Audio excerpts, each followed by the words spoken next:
L'armée malienne de nouveau endeuillée. 3 soldats ont été tués au centre du pays. C'est un engin explosif improvisé qui a coûté la vie à ses militaires.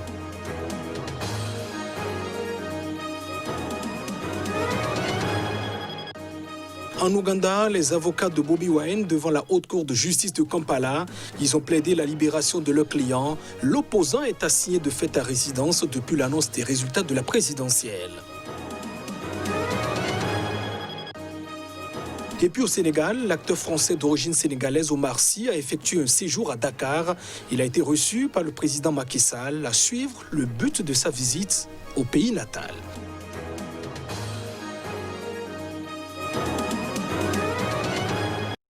Et voilà pour le sommaire de ce journal, bienvenue dans cette édition. Au Mali, le décompte macabre se poursuit dans le rang de l'armée. 3 soldats ont été tués ce jeudi par un engin explosif improvisé. L'attaque est attribuée au groupe djihadiste. Reportage.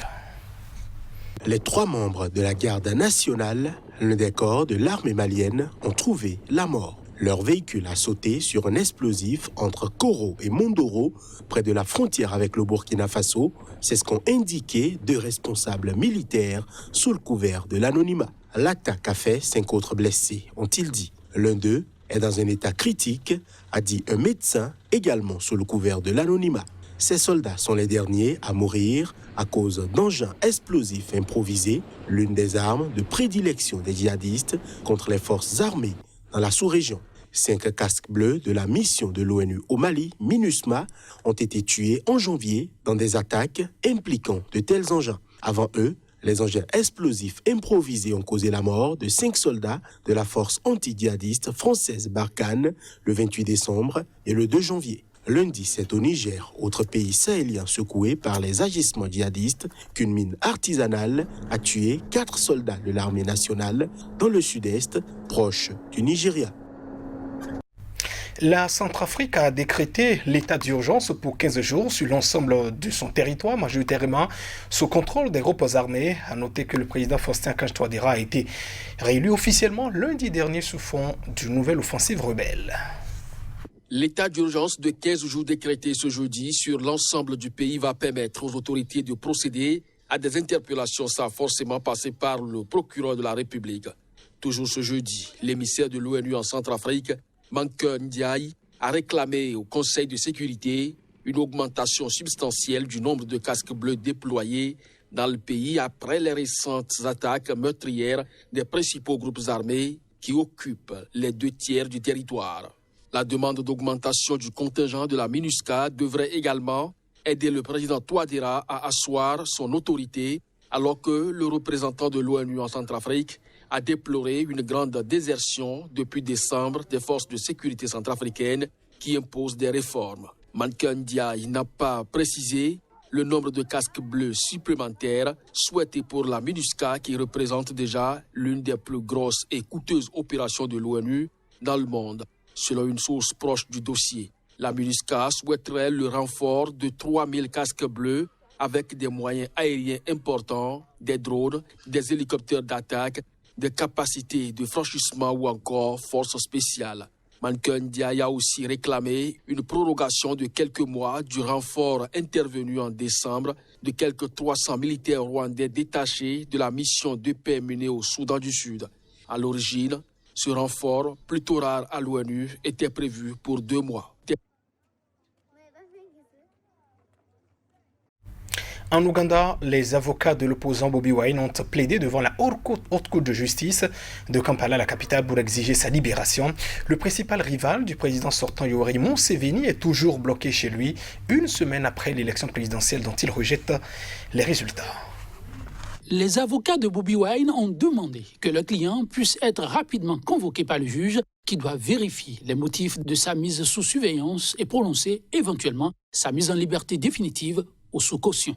Officiellement, le chanteur ne fait pas l'objet d'une assignation à résidence. C'est pourquoi ses avocats comptent obliger les autorités à expliquer le bien fondé de cette surveillance. Pour le porte-parole de la police ougandaise, Fred Enanga, il s'agit d'une détention préventive, car Bobi Wine risque, dit-il, de provoquer des troubles à l'ordre public en galvanisant potentiellement ses supporters pour renverser les résultats présidentiels. Mais l'entourage de Bobi Wine accuse les autorités de maintenir le blocus pour l'empêcher de se rendre à la Cour suprême pour déposer un recours contre les résultats de l'élection présidentielle.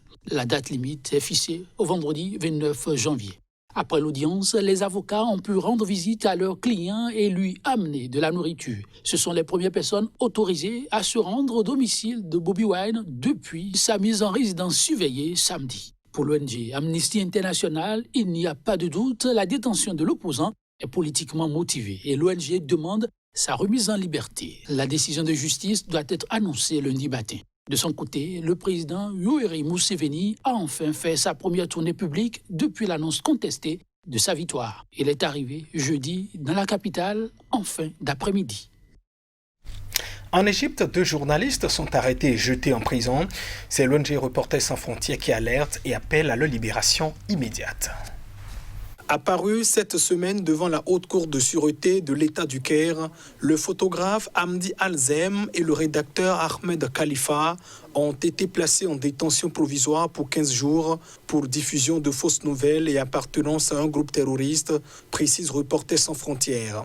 Les 5 et 6 janvier dernier, Zem et Khalifa avaient été enlevés à leur domicile respectif par les forces de sécurité selon la même source. Ces 2 disparitions forcées en l'espace de quelques jours montrent à quel point les journalistes sont traités au mépris du droit international, a déclaré jeudi dans un communiqué la responsable du bureau Moyen-Orient à Reporters sans frontières. Déjà emprisonné en 2016 pour des accusations similaires, le photographe Zem avait été libéré en juin 2018. Depuis cette date, il était sous contrôle judiciaire. Ahmed Khalifa, lui, avait récemment écrit des articles sur des mobilisations ouvrières, dont celle protestant contre la liquidation de l'entreprise publique du Delta pour les engrais et les produits chimiques dans le gouvernement de Dakalia, au nord-est du Caire. Selon Reporters sans frontières, 30 journalistes sont emprisonnés en Égypte.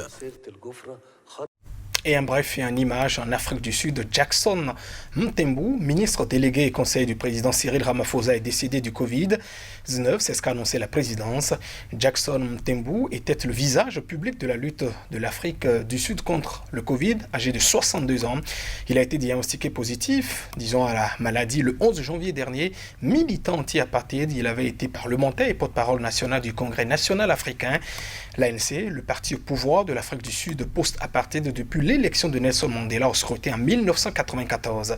Jackson Mthembu est le premier membre du gouvernement sud-africain à succomber à la maladie de Covid-19. Au total, 6 hauts responsables ont contracté le virus à ce jour.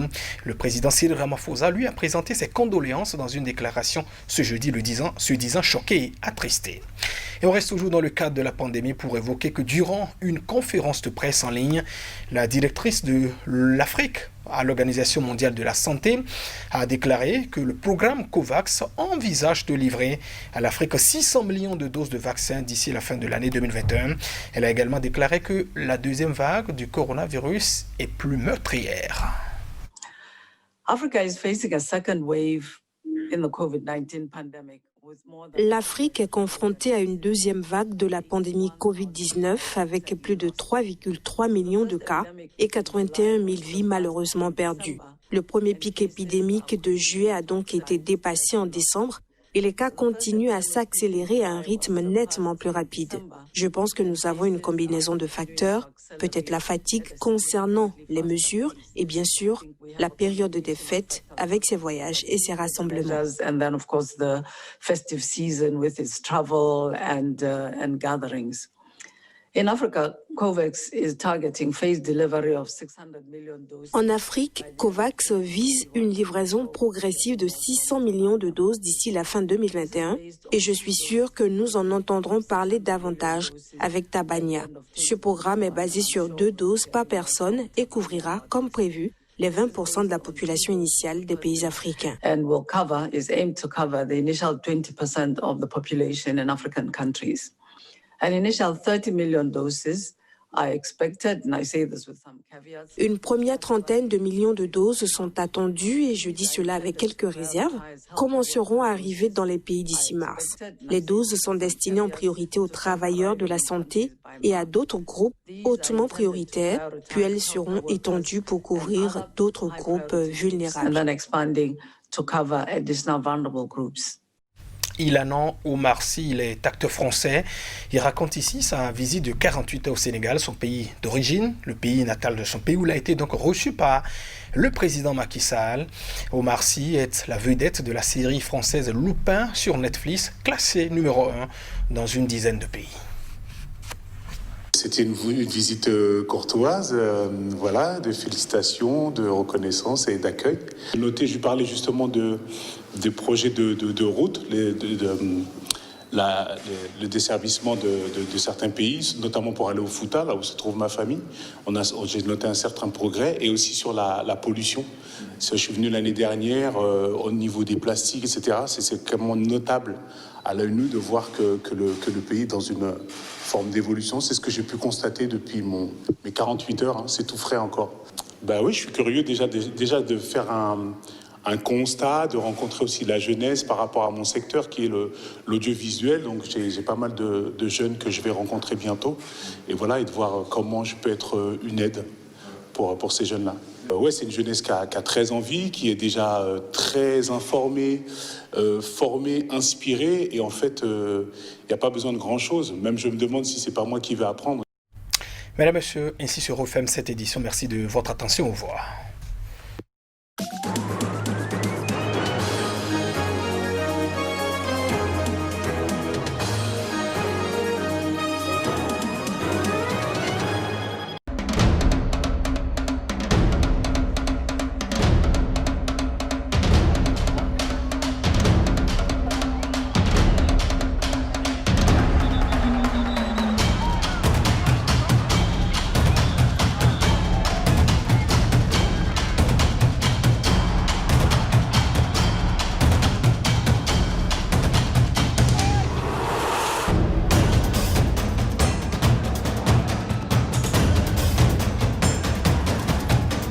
If they want to get you, they'll get you.